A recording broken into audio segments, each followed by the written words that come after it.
Welcome to The Antidote, where we're turning the tables on your media landscape. This is Greg McCarran. And this is Jeremy Roth-Kushel. Well, I imagine that just like every show, there's a lot of news regarding it's like every week that passes by, there's a ton of new information and new stories coming out about our very stable genius president, Donald Trump.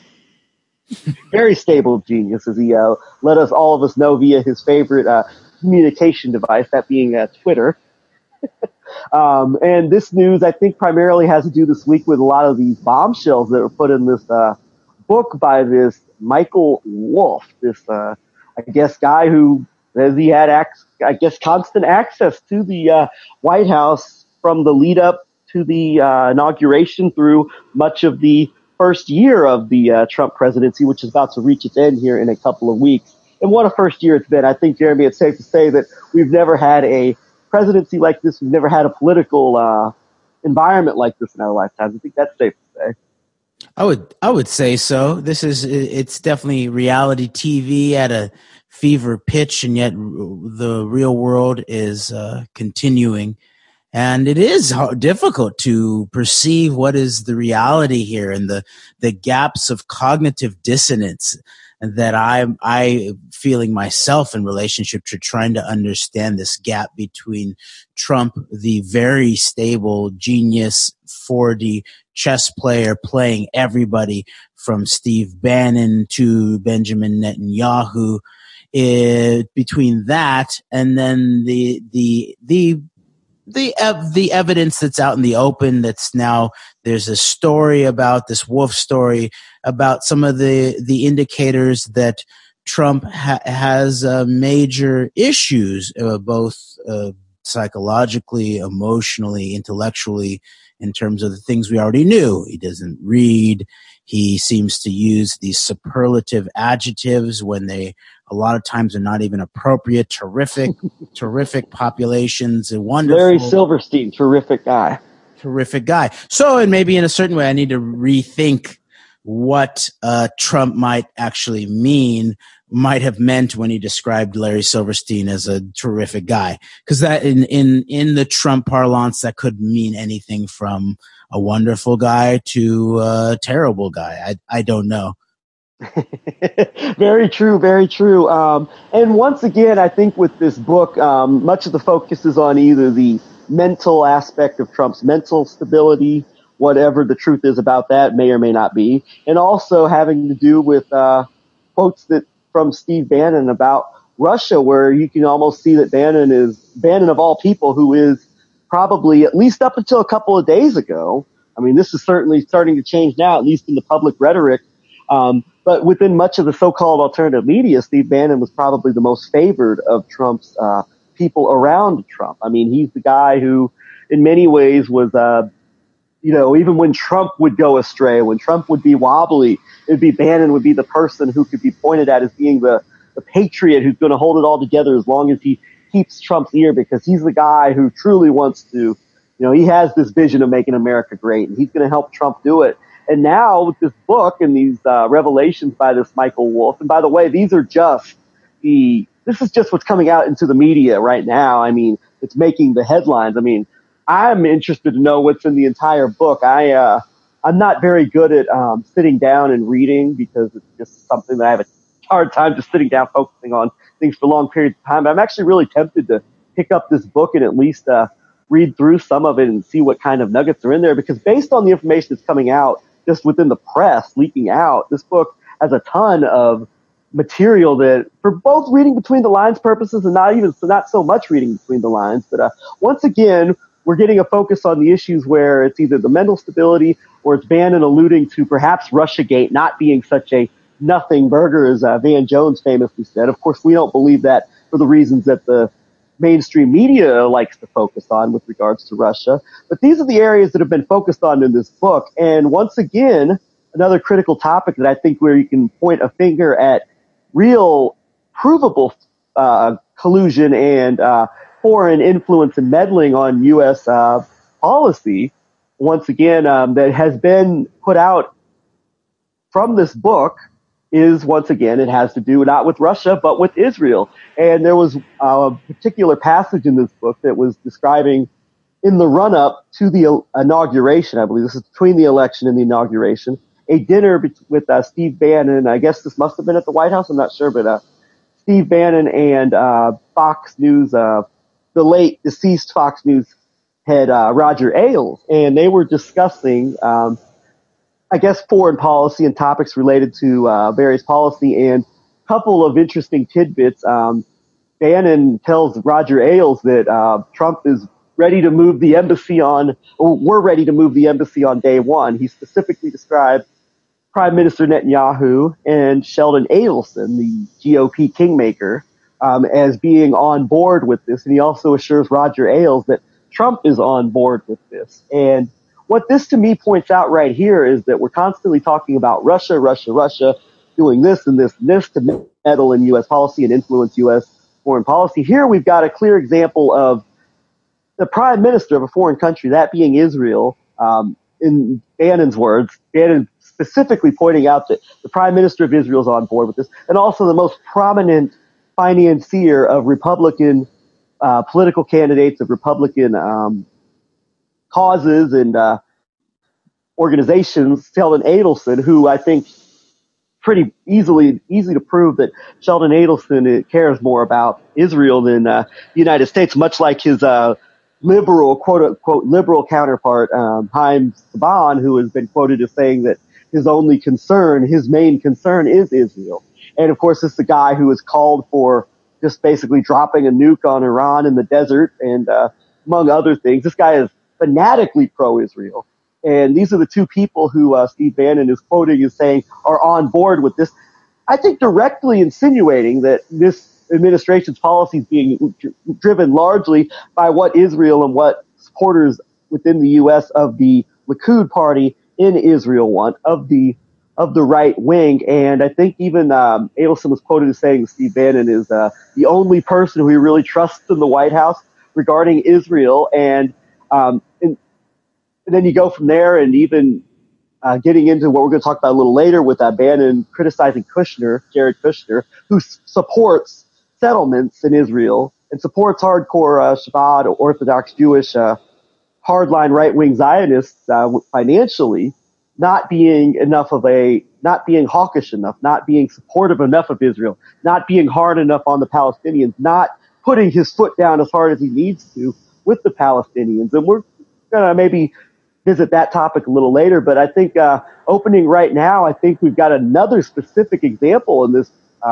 in this dialogue here between Steve Bannon and the late Roger Ailes, that yet another example of how more and more and more you want to look at the country that is really colluding in our foreign policy, colluding in our affairs, and once again, it's not Russia, and it gets ignored almost entirely.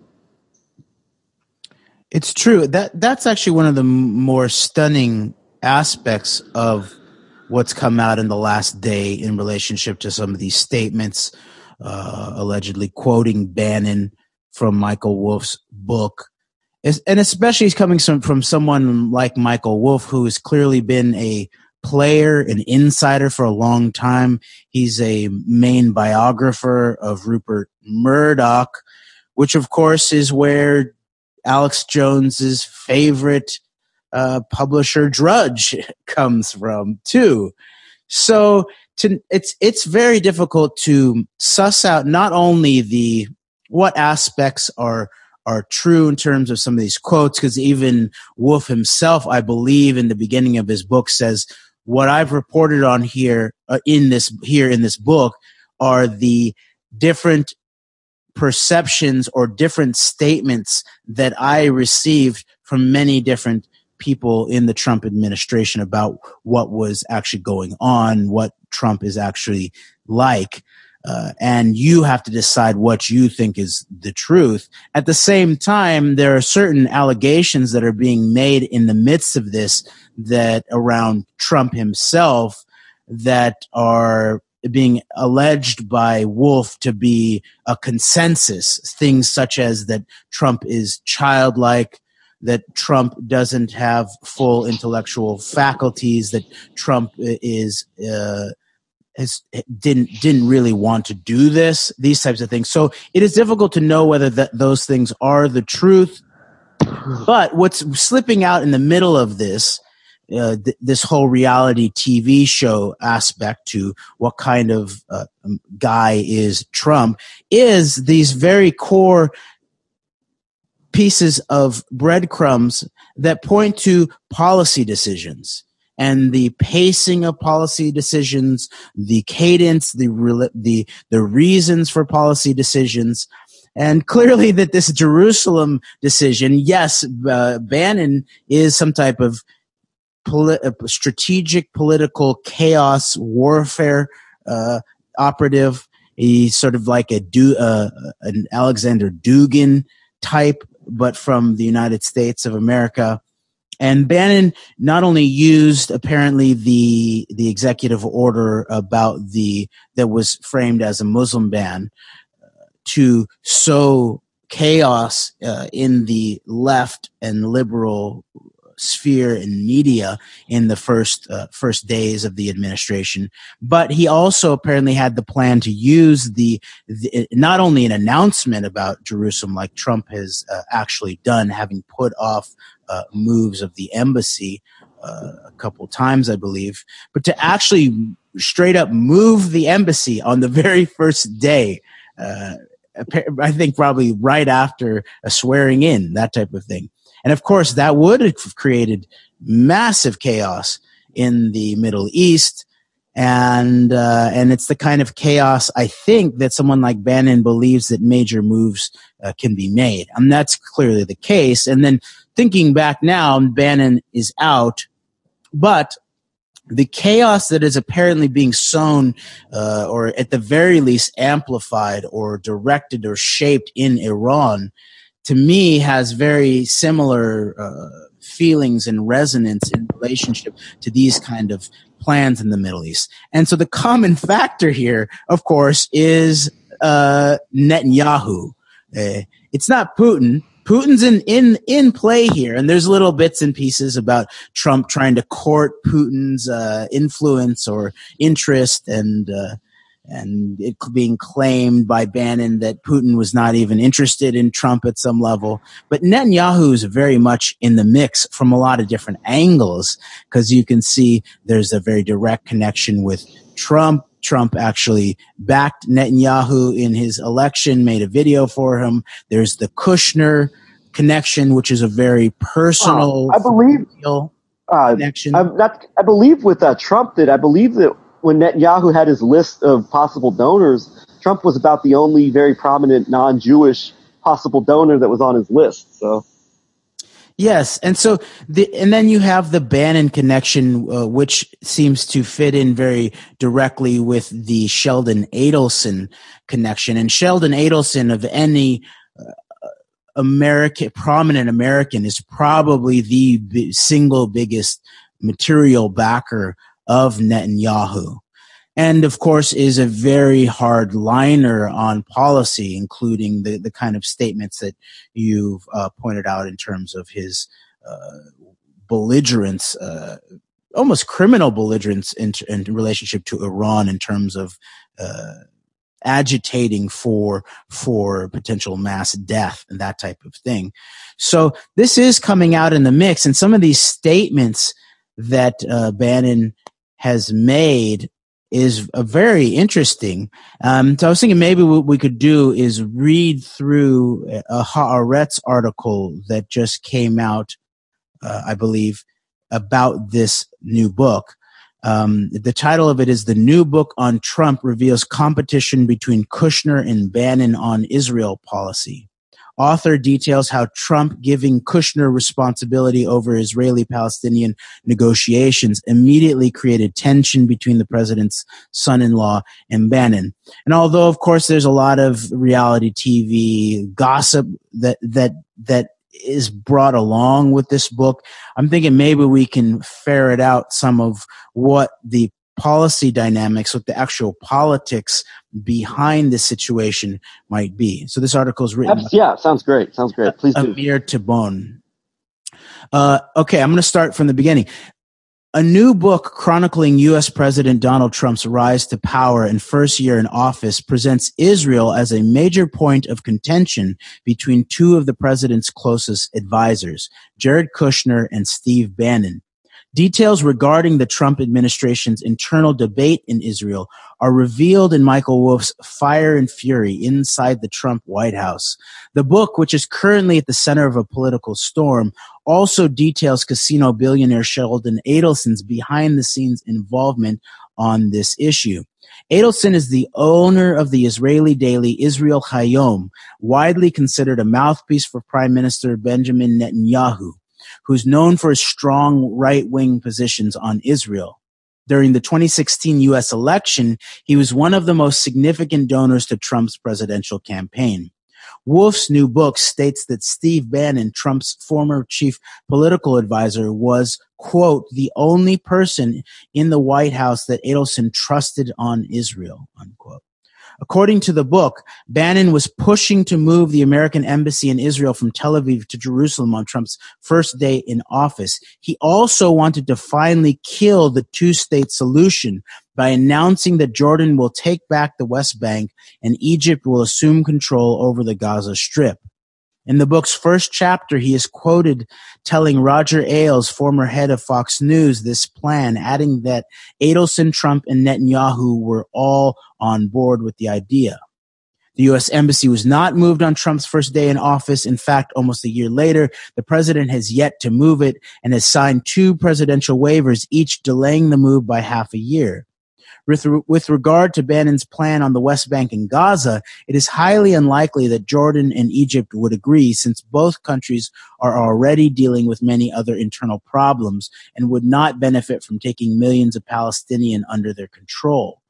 Later in the book, Wolff details how Trump decided to give Kushner, his son-in-law, responsibility over the Israeli-Palestinian negotiations portfolio, and how this immediately created tension between Kushner and Bannon over competing over who is, quote, better, unquote, for Israel from a right-wing policy point of view. This always about who's best for Israel, always. And this is a interesting thing too. Maybe we might jump to this article in the Electronic Intifada by Ali Abu Nima that at the very end quotes a very interesting thing, that Kushner felt undermined by how the president, quote, had been gleefully telling multiple people that Jared could solve the Middle East problem because the Kushners knew all the crooks in Israel, unquote. So that is pretty interesting. I'm going to move back to this Haaretz article. Later in this competition was part of a larger feud between the two senior aides over the direction of the Trump presidency, with Bannon pushing the agenda of the far right and Kushner pushing for a more, quote, normal, unquote, Republican way of governing. Quote, one of Bannon's accusations against Kushner, the administration's point person on the Middle East, was that he was not nearly tough enough in his defense of Israel, unquote, Wolff writes, adding that the accusations were a, quote, complicated and frustrating business, unquote, for Kushner. Wolff also writes that, quote, Bannon did not hesitate to ding Kushner on Israel, that peculiar right-wing litmus test. Bannon could bait Jews, globalist, cosmopolitan, liberal Jews like Kushner, because the farther right you were, the more correct you were on Israel, unquote. And I think that this just on an aside, this very much links up with the kind of analysis that I think you've been leading the way on, Greg, in terms of the way that the Bannon-Kushner feud has been framed, and some of the strategic ways that Bannon appears to be able to use dog whistling and Jew baiting of some sort in order to strategically advance his specific political position. The kind of things you may find from some type of something like Cambridge Analytica, and the whole idea of psychological warfare and preying on people's beliefs to fit their vote a certain way, things like that from Bannon. Yes, and actually some of the aspects of Trump's response to this that make me consider that what is actually being talked about in relationship to Trump's mental state and his the coming closer together of his tendency to repeat things, which is a sign of some type of degrading mental situation might be true, is because there appears to be an entrenchment, almost like a denial, an entrenchment of denial in relationship to Trump's narcissism about that he was the sort of key and only player in terms of his victory. And that he's sort of like he portrays himself as a God man who beat out all these other people just because of the power of his own persona. And that there's clearly aspects of that are true in terms of Trump really did have some of the most TV friendly type charisma of a lot of the Republican candidates. But for Trump to then publicly deny or not even know maybe the power of what was being done behind the scenes. And of course, this is where Kushner and Bannon are in no way against each other, was in the use of psychometrics and psychographical warfare possibilities. And Bannon, of course, worked for Cambridge Analytica. Michael Flynn was connected to Cambridge Analytica.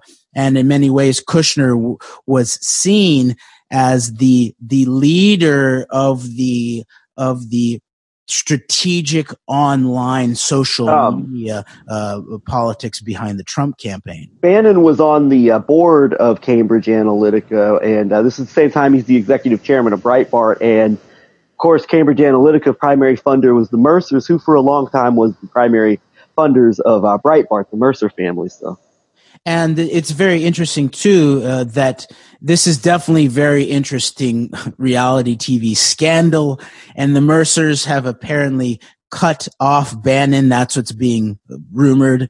And I even saw something that said that the Mercers were cutting off the funding for Bannon's security detail funding. That's pretty mobbed up. And you're dead to us, okay? And there I go, just associating the mob with Italians. Okay. Well, okay. So that was my patterned mind showing, I guess. Yeah. But this is pretty mobbed up scenario we got going here. Yeah, I agree. And yeah, these are. It is. I mean, it's obviously an extremely cutthroat industry here when you get into these levers of power, and none of these people have the backs of the average man, no matter what certain alternative media personalities want us to believe. But in that Ali Abu Nima article, another interesting nugget that was dropped for those of you who still believe that somehow Trump's the Breitbart Bannon wing somehow represents some type of America first or less hawkish, less more peaceful foreign policy, is that both Steve Bannon and Roger Ailes were very supporting of John Bolton for National Security Advisor, according to this book. And, of course, Bolton is a regular on Breitbart Radio. Bolton was one of the most bloodthirsty proponents of the Iraq War. There's never any type of American intervention or any type of American hawkish stance on any country that he's never liked. I mean, John Bolton's never met a possible military escalation that he doesn't like. And he's been described by Steve Bannon as the Secretary of State at Breitbart during an introduction for one of their weekly interviews that they do on Breitbart Radio. So, I mean, that right there should pretty much destroy the illusion of Breitbart being this, any type of non-interventionist or little hawkish foreign policy. So I just wanted to throw that in there. And the other I think very important aspect of this whole Israel conversation related to Bannon and Kushner that was in this book is, and this will play into a quote that we're going to talk about here in a little bit, where Henry Kissinger was quoted as describing the battle within the Trump administration as being the Jews versus the non-Jews. I'm not going to break out my Henry Kissinger impression right now, but why not? There you go. Go ahead. No, I was just saying you must do Henry Kissinger. The Jews and the non-Jews. Okay. Anyhow, this is described by Kissinger as being the what's going on in the administration. I think particularly referring to the Bannon wing and the Kushner wing. And Bannon's quoted in this book talking about the Russiagate, and this is where a lot of the media attention's gone because all the focus is on Russiagate and trying to prove that the Russian government colluded with the Trump campaign to undermine Clinton and steal the election and do everything it could to influence our election. And Bannon's quoted as saying that talking about how Don Jr. will he'll just Don Jr. will crack like an egg under pressure from prosecutors, and even talking about how Kushner's had these dealings with his rabbis and diamonds in Israel and all these Eastern European people. And to me, this sounds like another example of possible dog whistling here on Bannon's part. Talk about how he's a master at dog whistling against various groups. And I mean, when you really look at quote unquote Russiagate and you look at the connections, you see these very Jewish, very pro-Israeli, very Orthodox, in many cases connected to the Shabbat movement. You'll see that these people there's a ton of Jewish Israeli, right-wing Israeli influence, but people who also have connections to Vladimir Putin. And here Bannon is saying that, Kushner's doing business with these Israelis with diamonds and all this. And actually, let me just read a paragraph that quotes that directly from please do. Haaretz article. After a paragraph, it quotes, first of all, Donald Trump's tweets. It shows them calling Michael Wolff a total loser and Steve Bannon sloppy Steve, being dumped like a dog by almost everyone. And then what you talked about in the beginning about how he became the president of the United States in his first try. I think that would qualify as not smart, but genius, and a very stable genius at that. It then goes to talk about how in the book, Wolff describes a conversation between Bannon and one of his own closest advisors, in which Bannon is quoted saying that Kushner's father, billionaire Charles Kushner, is worried that the FBI investigation into the Trump-Russia connection will somehow lead the investigators to his family's finances. The full paragraph reads, quote, Charles Kushner, said Bannon, smacking his head again in additional disbelief. He's going crazy because they're going to get down deep in his shit about how he's financed everything. The rabbis with the diamonds and all the shit coming out of Israel and all these guys coming out of Eastern Europe, all these Russian guys in Kazakhstan. And he's frozen on 666 Fifth Avenue. And when it goes under next year, the whole thing's cross-collateralized. He's wiped. He's gone. He's done. It's over. Toast, unquote. Yeah, thank you for breaking down that quote there. And it's interesting and when you really read between the lines and you look at, and this is where so many people are not connecting dots and tying dots together. And I'm not saying that you or I know exactly what the end result is or the extent of any type of, Russiagate, Israelgate, whatever you want to call it, collusion. But when you really look at when you start to look at these articles that come out in many cases in mainstream Jewish publications such as Haaretz, of who these people are that have been linked to Russian meddling and these diamond merchants, I guess now be people like Lev Leviev possibly, who's being referred to there by Steve Bannon, or these Eastern Europeans. And it becomes clear that these are largely Jewish figures who are very strong Orthodox religious views that are very much right-wingers and supportive of right-wing Zionist policy with close connections to not only Vladimir Putin, but Benjamin Netanyahu. And it's quite obvious if you're really going to look between the lines and read this honestly, that when Bannon's referring to Israeli diamond people and the Eastern Europeans, he's referring to these, I believe, these religious hardliners within, who have a lot of money and influence in Eastern European politics, Russian politics, that are also have dual citizenships with Israel, that have close connections with Benjamin Netanyahu and the hard right in Israel. So it doesn't take a genius. It just takes an honest person who's willing to look at these connections that can see what is being referred to here, and that, Russiagate's not a big nothing burger. It's not what the media is painting it out to be with this, making it all about Putin and wanting to subvert American democracy. But there really is something to this, and it's much, much deeper than than anything involving Putin and Russian collusion with to bring down our democracy. And I think the truth is far darker than that. Although Bannon I doubt is ever going to come out and say it.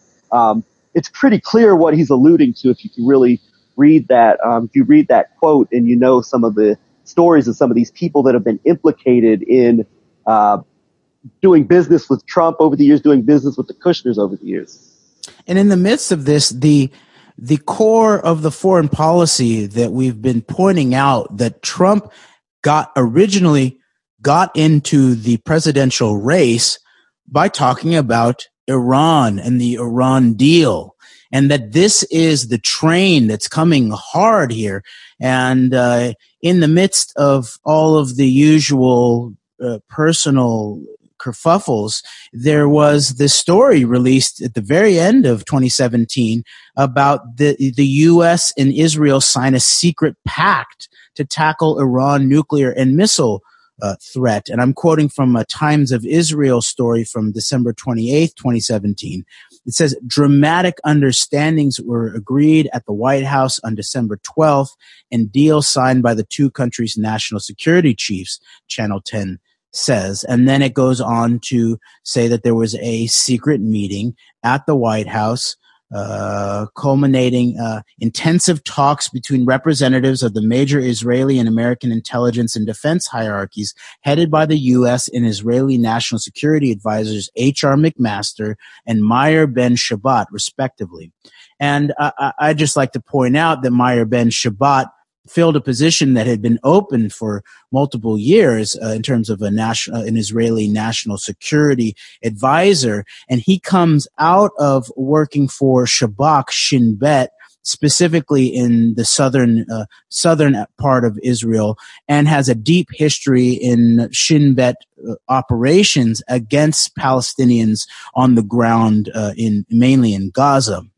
So the combination of this agreement in early to mid-December, along with the Jerusalem announcement that created chaos, that then gets tied back into the deal making with bin Salman, and of course Kushner was a key part of those talks, and there's some chatter in the background that Kushner was not only trying to implement the Trump administration strategy for this deal making that includes facilitating and further arming a new contingent of Saudi Arabia in relationship to a closer relationship and a coalition between Saudi Arabia and Israel against what they see as the threat of Shia Iran in the region. But that this, in the midst of all of that, that you have early in the new year this apparent ramping up of the Iran demonstrations, and some of the early demonstrations appear to have been the regular demonstrations that have gone that people are concerned about, especially populists in Iran, people who might have been backers of Ahmadinejad, who more of like a populist, nationalist economics. And then there appears to have been then a layer that was shaped or constructed, the app Telegram, which was created by two Russian whiz kids who had helped start the Facebook of Russia, and then Pavel Durov, I believe, who's one of the brothers, who's become a darling of the Davos set subsequent to creating this Telegram app that Israeli intelligence admitted they were in supposedly secret ISIS chat rooms back in 2016. And this Telegram is apparently being used to facilitate certain organization, certain messaging, very likely in relationship to this new overlay to some of these economic demonstrations in Iran that have to do more with things like the Green Revolution and things about things like neoliberalization and aspects of civil rights and these types of things that are being used for messaging propaganda, where there's things such as messages that are coming out from Iranian protesters apparently about stop spending so much money in support of the Palestinians and bring it back home. There's a lot of resonance in many ways with aspects of the rise of Trumpism in the United States of America and the way that it's being pitched in a certain way. So that's all going on together here. So at some level, no matter who is gaming for position or who's falling out of status in terms of Bannon being treated like a dog or whatever, the policy, the core policy here, that it seems to be driven once again out of probably the rooms that Netanyahu is inhabiting, that's what's front and center here. And of course, the larger geopolitical, geostrategic, long-term move that we've seen, and if you're willing to admit that this is a Netanyahu operation, as is being further exposed in this Michael Wolff book, and basically now we have published data that Donald Trump's Middle East policy is really being dictated to him by Netanyahu on through Adelson,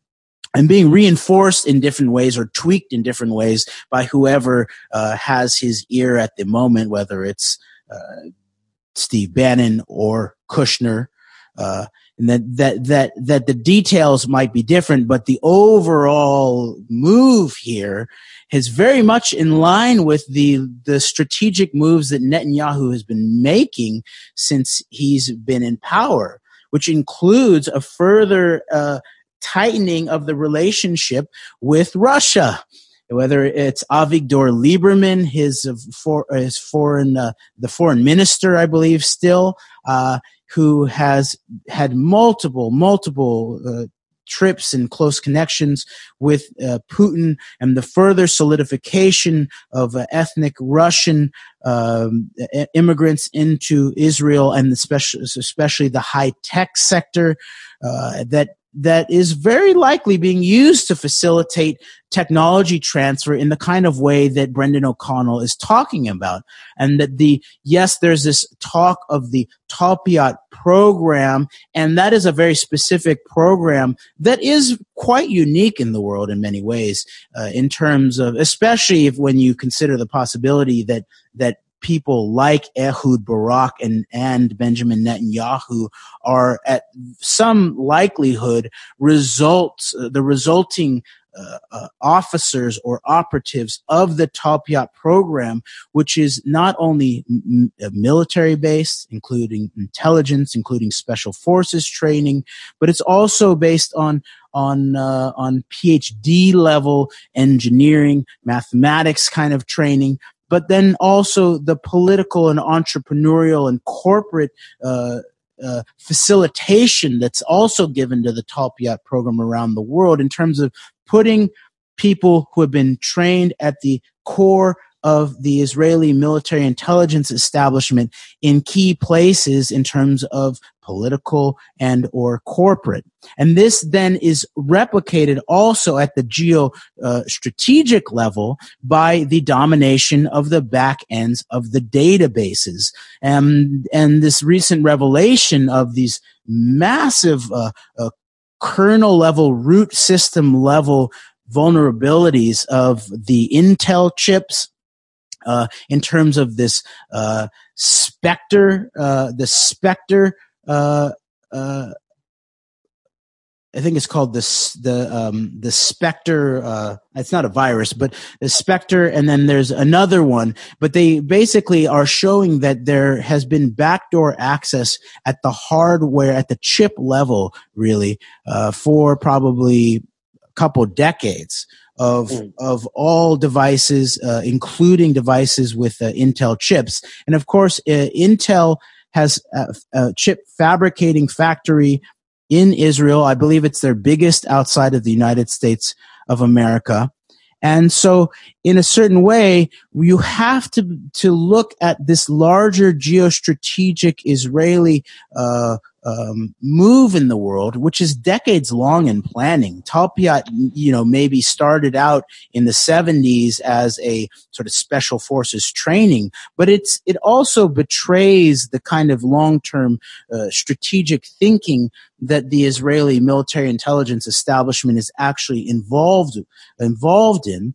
And that they see themselves clearly as orienting themselves as to the middle of power in the world, and at the very least the key power broker when it comes to questions of technology transfer, including the acting as a middleman, a man in the middle attack. You could even call a geostrategic man in the middle attack between U.S. and Russia.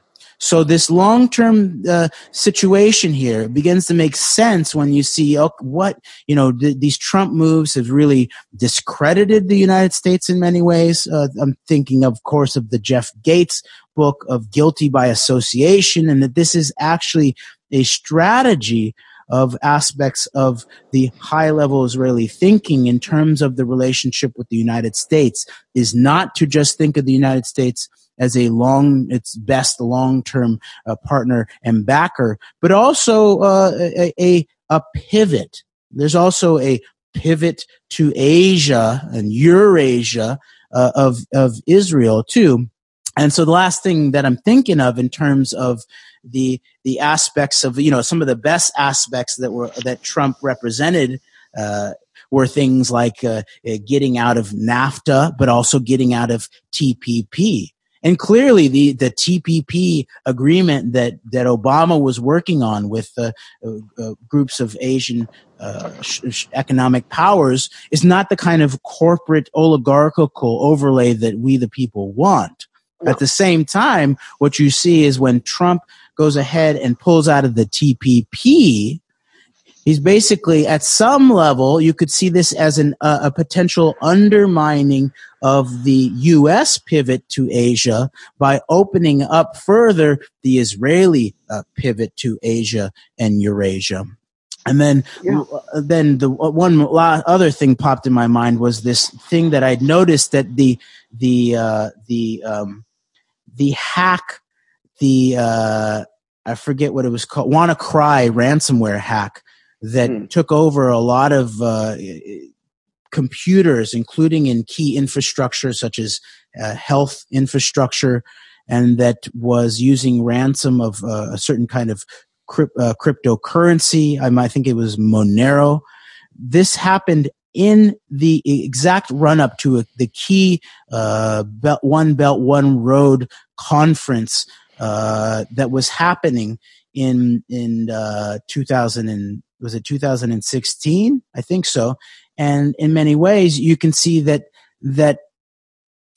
as Israel shifts to economic and military relations with China and Russia, this project of the One Belt, One Road, which is a Asian-Eurasian integrated economic project, Israel wants to be the cybersecurity provider for all of that, and the timing of the ransomware WannaCry attack, very much in line with that conference, to me is a very interesting and suspicious. And then the fact that it was then blamed on North Korea very recently by elements of the Trump administration, I believe. Yeah, and when this goes back to something we've discussed a few times, and I think about the whole Kissinger line of the Jews versus the non-Jews, and this is not entirely that, but think about that, and you think about a lot of the fighting that's going on, and then you even have this narrative within the alternative media that Putin is like the bulwark, the last bulwark standing up against the particularly within the alternative right, I think the openly anti-Jewish elements of the alternative media, that Putin is not only is he standing up for our civilization, but he's also like the last bulwark against the degenerate Jewish West and the degenerate Jewish influence, both domestic and foreign policy wise. Putin's cleaning up the messes in Syria that has been created by the Zionist West, and Putin is also cleaning up his own country and restoring traditional values and getting out the decadence of the Jewish left out of Europe, and is encouraging Europeans to take back their lands and all this and that. And that's prevalent within the alternative media. And it portrays Putin as being continues to portray this borderline, what I call, and I'm not condemning or praising Putin one way or the other because I don't know enough about the guy. I don't know enough about his MO, but it perpetuates this narrative within the alternative media that Putin is the savior type. And not only is he standing up to just corruption and to a lot of this immoral domestic and foreign policy, but he's doing it specifically against Jewish power and Jewish influence. And where this goes is that I think really perhaps the major foreign policy split where you see so many of the phrase you have coined, paleo neocons. And the paleo neocons were the ones who were the Cold Warriors who defected from the Democratic Party to the Republican Party in the 70s and 80s because the Democrats were soft on communism. And this is where people like the Crystals come from, for example. And I think when you consider the gripe that a lot of these never-Trump neoconservatives have with Trump is, I think it largely has to do, I think it mainly is very much related to foreign policy, because there's domestic reasons for this squabble as well, primarily related to, I think, discomfort regarding this overly right-wing ideology, these policies that are being promoted and pushed by Trump and people in his administration. But I think the primary foreign policy dispute is over Russia, and I think it has a lot to do with what the role of the U.S. would be in the world, because we've talked about this before. These neoconservatives, like the old school paleo neocons, they very much have a love and a devotion for Israel and protecting Israel and the Jewish state. But I think that is second to, in their view, to maintaining the hegemony global hegemony, and the number one source of global power being the United States of America through our military strength, through net security strength. And I think there's a fear that after 8 years of what they saw as U.S. retreating its role as the global leader under Obama, you're seeing a further retreating now. And not only are we seeing a retreat under the current administration, but we're also seeing an enabling of Russia to become the primary power broker in areas where the U.S. has been the primary power broker in the past. For example, Syria. And I think where a lot of people get this wrong is that they automatically, within the alternative media, will portray this as being a good thing because Putin's not pursuing a Zionist policy, and that therefore it's that Putin's going to undermine Israel somehow. I think when you really read between the lines of a lot of this stuff and look deeper into this, I think a very strong case could be made that, in fact, a matter of fact, Putin is not hostile to Israel and Zionism I don't think there's any real evidence to point towards that. In fact, there's very significant financial dealings going on, technological dealings going on. You could even argue that, and we talked about this a couple of weeks ago where you were talking about this foreign policy article, which talked about how basically almost insinuated that Putin and Obama kind of together may have played a role in urging Assad and Syria to give up its weapons program, and how that could ultimately weaken Syria, whom Putin is seen as the benefactor of, and that would be to the benefit of Israel, I believe. There's very clearly some major dealings going on between Russia and Israel here that need to be very much taken into consideration. And I think that there is a dispute over Russia, and I think that there's a major split within the foreign policy establishment, the Trump foreign policy team, which is more in line with, I think, the Israeli foreign policy, particularly that of the Likud party, and then the kind of what we've called the foreign policy consensus here in the West, which a lot of the never-Trump paleo neocons are aligned with the more neoliberal set and wanting to maintain American global hegemony. And if we allow Russia to get all this influence in the Middle East, we're going to lose that hegemony. But I don't think it's over how it's going to hurt Israel. I think it's more or less a hegemony, because I think both of these entities are very supportive and protective, and ultimately are advancing the whatever you want to call the Israeli agenda for the Middle East, whether it's laid out in the Yanon plan or the clean break or whatever other documents you want to point to. But I think that the root of this foreign policy squabble is largely to do with Russia, but I don't think it's over whether or not Russia is going to hurt Israel or not, because I don't think that's the case. And just I did a little bit of follow-up research about my theory that the apparent mistake or accidental suggestion by John Kerry to the world, then picked up immediately by the Russians and facilitated that the only way to preclude U.S. bombing of Syria and Assad after the Ghouta apparent false flag was if he gave up all of his chemical weapons immediately. That was then acted on. That might have actually been some type of operation underneath, a staging of a sort of a diplomatic operation of some sort. Might be true. Is I actually looked up which journalist was the one who had asked the provocative question to Kerry, and her name is Margaret Brennan, and she has been the senior foreign affairs correspondent for CBS News, and she has the background of someone that you might believe could be a part of something like an Operation Mockingbird, as especially many of the American reporters who are the senior correspondents on national security issues, maybe even all of them might be. So I had asked people to do a little bit of investigation about that, consider that possibility as a theory, and that the Russians were involved in facilitating, along with the Americans and Barack Obama, an answer of some sort for what especially the Israelis were seeking in relationship to Syria, a rollback as described in the clean break doctrine, not necessarily an overthrow.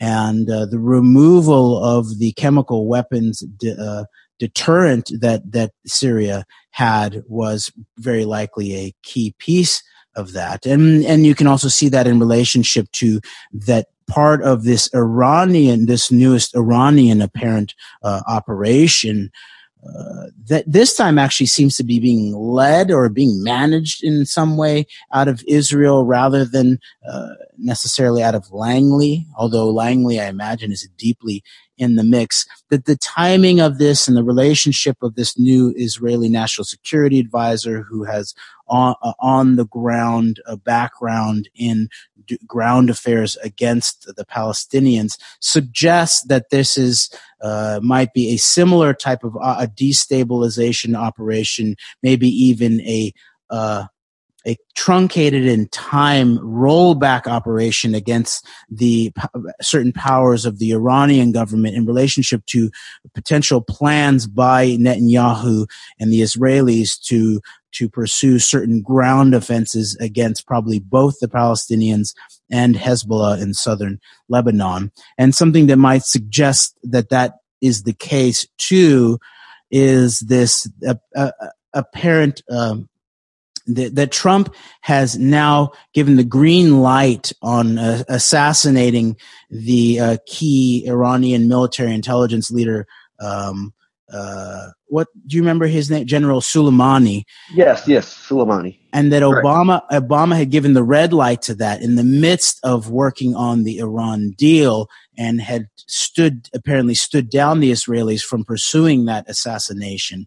And now it's been pretty much openly allowed and not denied that the Trump administration has given the green light to the Israelis on an assassination operation, which suggests a desire to weaken, destabilize a potential Iranian backing response of ground operations. And some could also point out in a critical fashion that the Iranians in some level have set themselves up in terms of attempting to spread their influence in an intense way, and maybe not only in a defensive manner in relationship to the Palestinians or Assad or that type of thing, but in maybe a more divisive way in relationship to the Sunni world, where the Israelis have now been able to create a new Israeli-Sunni coalition that puts the Iranians in a difficult place. Yeah, and that's one other thing that was talked about in the in relation to Israel is in the Electronic Intifada article by Ali Abu Nima. It talks about how Bannon's talking in January about how the Arab countries, how we can align Israel with few of the other more influential Arab countries in the region against Iran, or as he referred to it as Persia, and that has happened. I mean, that was, I think, was probably the major consequence of Trump's visit to the Middle East was his speech in Saudi Arabia, where he was, he aligned the Arab world, or the moderate Arab world, the quote unquote moderate Arab world, against the common threat of Iran. So that's, I think, is certainly perhaps has been the major turning point in the Middle East as far as this Trump administration policy. And you got Bannon advocating for it, and Kushner was a key player in making that happen by all accounts. So I think that is very important to point out. Yes, and although we should wrap up in the next minute or two, this just going back to this, the way the weaponization of the Jew not a Jew discourse that you pointed out in relationship to Kissinger making a apparent statement, quote, "It is a war between the Jews and the non-Jews," unquote. And for anyone interested, there's an interesting forward article called "What Kissinger Meant by a White House War Between Jews and Non-Jews" by Josh Nathan Kazis. And it goes through it, and ultimately it shows that this is not the case. First of all, it's pretty much all it's all Jewish influence that's at the table disagreeing here, apparently. But there are some political differences in terms of the sort of new hard right versus the older school conservative Republican. But just one last thing here. It says, I'm going to quote, "But some close observers of the White House questioned the former secretaries of state's analysis, even as they giggled at the zinger. Quote, 'There's so many Jews in this administration, you can't really have the Jews and the non-Jews,' unquote," one friend of the president told the forward. It takes me back to Ezra Levant of the Rebel Media and the video he made about Trump, where he's going on about how Trump is the most, he basically says the most pro-Israel, pro-Jewish presidential candidate in American history, for the simple fact that, he was making quips back in summer of 2016 about how Trump's organization, there's even possibly a Shabbos boy who comes in and does the work on Saturdays, because the point he's making is there's so much Jewish influence around Trump that's basically all he's surrounded by. And well, here we are, I guess, at the end of our show, and here we are, Jew and Gentile, proposing another form of analysis in relationship to our American politics. So until next time, we propose the antidote.